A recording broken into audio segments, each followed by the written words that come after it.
हमारे बीच में है उत्तराखंड कला मंच के जो हमारे जो फाउंडर हैं श्री नरेश तिवारी जी। इसको मैनेज करना ये सिर्फ 10 दिन की मामला होती है, लेकिन इसको मैनेज करने के पीछे जो हमारा एफर्ट लगता है 2-3 महीने का, वो मत्स्य पंडित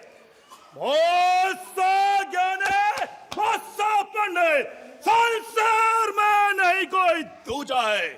अपने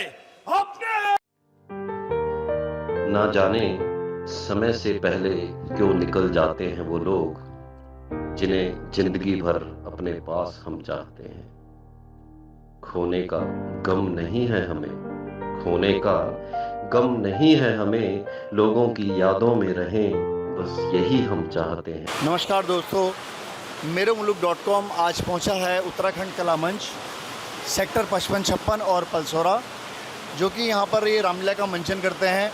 हमारा मुख्य उद्देश्य ये है कि जब आप स्टेज में तो शो करते हैं, वो स्टेज 5 या 10 मिनट का होता है, लेकिन उस 5-10 मिनट के शो के पीछे जो कड़ी मेहनत होती है, वो एक 5 मिनट के शो के पीछे कम से कम 5 घंटे की कड़ी मेहनत होती है।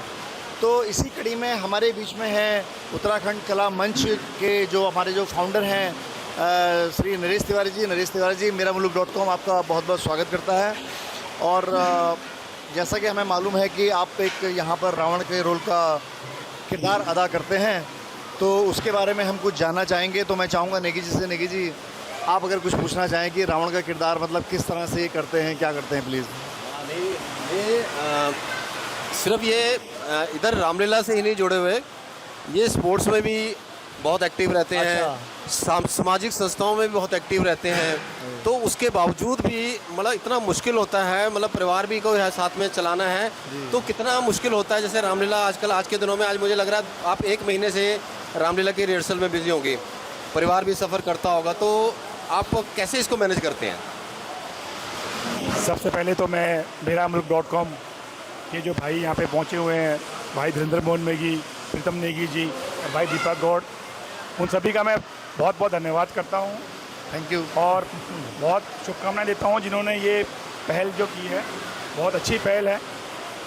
बाकी जो इन्होंने ये भी अपना सबसे पहला जो अभियान शुरू किया है कि हर एक रामलीला में जाकर जो रिहर्सल में हर एक करेक्टर से उसके बारे में जानकर, उसके पीछे के बारे में जानकर कर रहे हैं, बहुत अच्छी शुरुआत है। तो जो रामलीला करने वाले लोग हैं उन्हें पता है कि ये मैनेज करना कितना मुश्किल है। ये कोई 1 महीने या 1.5 महीने की बात नहीं होती। इसके लिए मतलब हमें पूरे साल तैयारी करनी पड़ती है कि कैसे मतलब करेक्टर आएंगे, कैसे हमारे चीफ गेस्ट आएंगे, कैसे हमने अरेंजमेंट करना है। तो ये बहुत ही डिफ़िकल्ट काम है, और जो रामलीला करते हैं शायद वो अच्छी तरह जानते हैं इसको, कि इसको मैनेज करना ये सिर्फ 10 दिन की रामलीला होती है, लेकिन इसको मैनेज करने के पीछे जो हमारा एफर्ट लगता है 2-3 महीने का, वो जो रामलीला करते हैं उन सब भाइयों को पता है। तो इसके बारे में मैं ज़्यादा कहूँगा नहीं, वो उन सबको पता है। क्योंकि देखिए प्रभु राम की आप उसमें लीला में आप लोग एक किरदार के लिए आप मतलब प्रयास रहता है आपका, आप किरदार की भूमिका में रहते हैं, तो प्रभु राम का आशीर्वाद ही काफ़ी है मेरे ख्याल के। सभी रामलीलाओं में जितने किरदार हैं उनके लिए भी ये अपने आप ही मैनेज हो जाता होगा, जहाँ तक मुझे लगता है। बिल्कुल, ये तो देखो प्रभु राम की कृपा होती है कि जो उसकी सेवा में लगा हुआ है उसको कैसे उसने आगे करना है, कैसे उसने उसके सारे जो उसके वर्क हैं, फैमिली है या दोस्त हैं या जो उसका वर्क है, सारा कुछ प्रभु राम अपने आप ही मैनेज कर लेते हैं। और जिस दौरान वो रामलीला जुड़ता है वो अपना सारा कुछ प्रभु राम ही मैनेज कर लेते हैं। अच्छा, एक चीज़ और है कि देखिए यहाँ पे जितने भी जो कलाकार हैं यहाँ पर हमारे साथ जो यहाँ पे बैठे हुए हैं, अभी ये रात को 10, 11, 12 बजे तक रिहर्सल करते हैं। बिल्कुल। अगले दिन इनको अपने व्यवसाय में अपनी ड्यूटी पर भी जाना होता होगा, ठीक है। फिर मतलब ये शेड्यूल मतलब किस तरह से बिजी होता है, या पूरे साल भर छुट्टी ना लेकर के आप अपनी छुट्टियां बचा के रखते हैं कि नहीं सर अभी ऐसा है कि मैं 10 दिन या 15 दिन में नहीं आऊँगा, प्रभु राम जी की सेवा में रहूँगा, तो मतलब किस तरह से मैनेज करते हैं इस चीज़ को? अब ये मैनेजमेंट ये अपने लेवल पे करते हैं, अपने ऑफिस में करते हैं। हम लोग भी मतलब अलग अलग फील्ड में हैं, मैं अकाउंट्स के फील्ड में हूँ, तो मेरा भी मतलब जो काम है वो 12 महीने का काम है। लेकिन रामलीला के दौरान मुझे भी अपने ऑफिस में स्पेशल मुझे कहना पड़ता है कि भी इस दौरान मैं इतने महीना या महीना 1.5 महीना पहले अपनी इस तरह से ड्यूटी कर पाऊँगा। तो इसी तरह हमारे जो ज़्यादातर जो मेंबर हैं वो प्राइवेट फील्ड के ही हैं, यंग लड़के हैं हमारे साथ, बाकी बुजुर्ग लोग भी हैं, लेकिन वो सब मैनेज अपने हिसाब से जैसे भी इसको ठीक लगता है उस हिसाब से करते हैं। और वो सिर्फ प्रभु राम की कृपा से ही कर पाते हैं। उनसे सेवा और लगन के लिए वो जुड़े हुए हैं, तो जैसे भी करके वो अपना टाइम निकाल के इस अपनी सेवा से पीछे नहीं हटते, हर एक जो कार्य करता है। नरेश जी, आपका इस रामलीला में किरदार क्या रहता है, मतलब क्या किस किरदार की भूमिका में आप रहते हैं? आपकी हंसी से लग रहा है कि आप अब मैं जरूर रावण का रामलीला में- किरदार खेलते होंगे। रामलीला में किरदार की बात करूं तो शायद सबसे बुरा किरदार मेरा ही है। मैं रावण का किरदार करता हूं, लेकिन दिल राम वाला है। नहीं नहीं, बहुत मैं बहुत वैसी नहीं है, लेकिन अच्छों को तो सब पसंद करते हैं, लेकिन बुराई में अगर तुम अच्छाई दिखाओगे, बुराई में तुम अच्छाई दिखाओगे, सच्चाई दिखाओगे, क्योंकि बुराई के करैक्टर करने के लिए कोई इजीली तैयार नहीं होता। लेकिन आप और मतलब सॉरी मैं आपको रोक रहा नहीं, सर, बिल्कुल। हूँ, लेकिन ऐसा नहीं है। अभी देखिए, आप रावण का रोल चाहे निभाते हैं, ये तो इससे कोई फर्क नहीं पड़ता, लेकिन कलाकार के नाते आपकी कला दर्शक देखने आते हैं, इतनी जनता देखने आती है 55-56 में, मुझे भी कई बार मौका मिलता है, तो दर्शक आपके अंदर रावण को देखते हैं और आपकी कला को देखते हैं, वो उसको अप्रिशिएट करते हैं, और वो उसमें आपको मैं देख रहा हूँ कुछ पिछले 1-2 सालों में काफ़ी निखार आया है और बहुत बढ़िया परफॉर्मेंस रहता है आपका। बिल्कुल सर, ऐसा है कि उस टाइम जब हम रामलीला के रोल में होते हैं, या जिस दिन हमारा हवन होता है, झंडा चढ़ता है, तो उसके बाद हमारे में जो हम रेसल करते हैं, तो उसके अंदर हमारे एक अलग ही भावना आती है कि अपने आप में हम वैसा ही फील करने लग जाते हैं कि जैसे हम एक्टिंग करते हैं खुद को, मतलब वैसे डायलॉग बोलते हैं, वैसे मतलब रेसल में सब कुछ वो करते हैं, तो ऐसा लगता है कि वैसे ही होता है।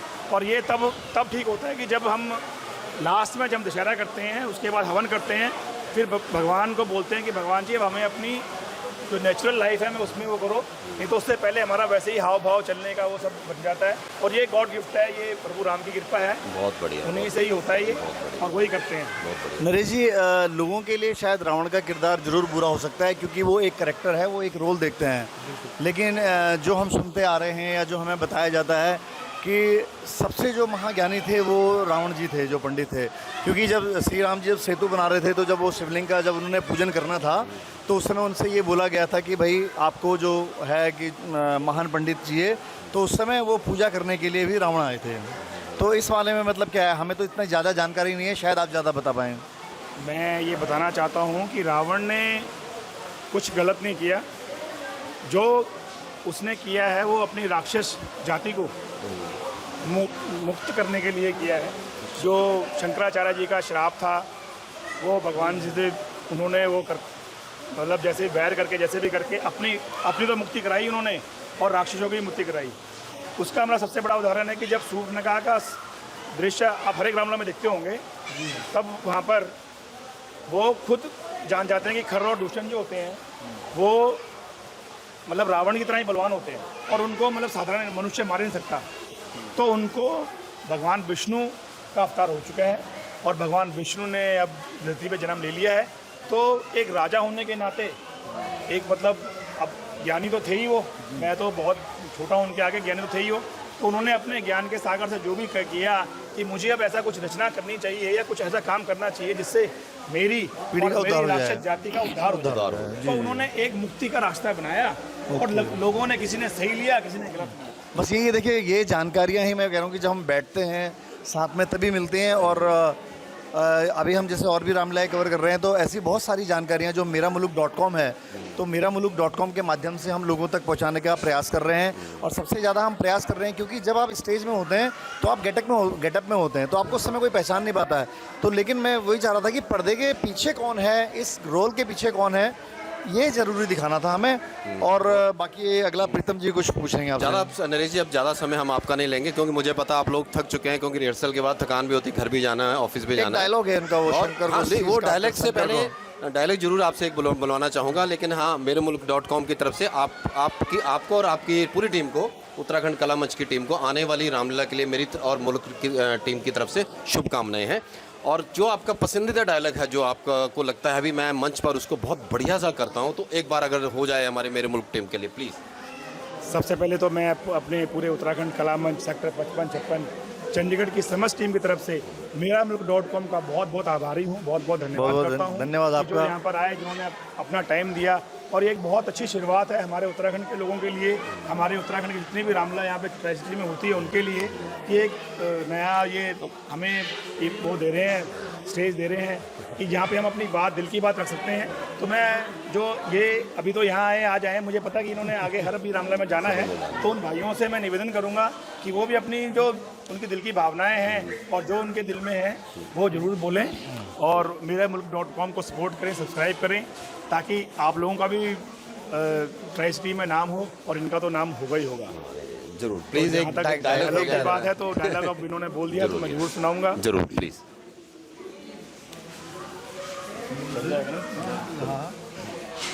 थोड़ा पास कर लो। आप खड़े होकर बोल सकते हैं जैसे आप।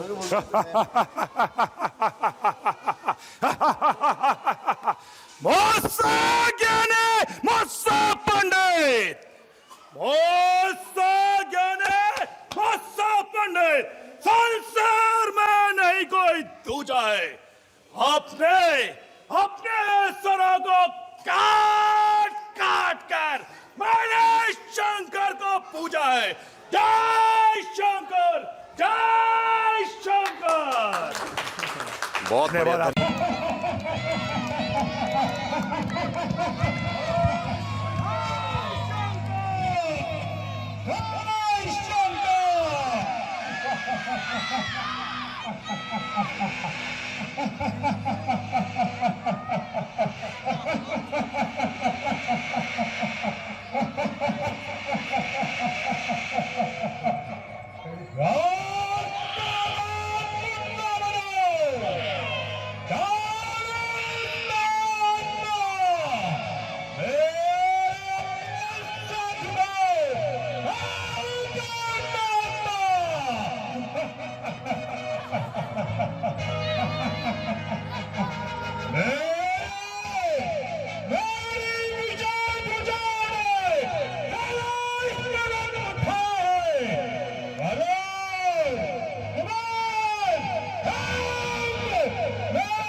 Ha ha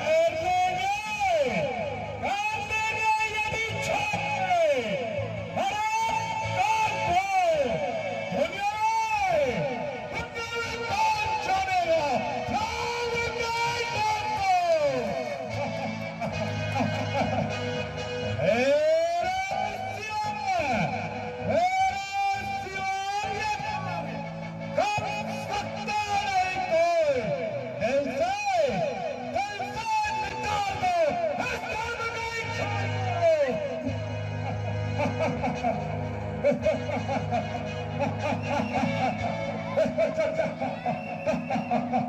ha!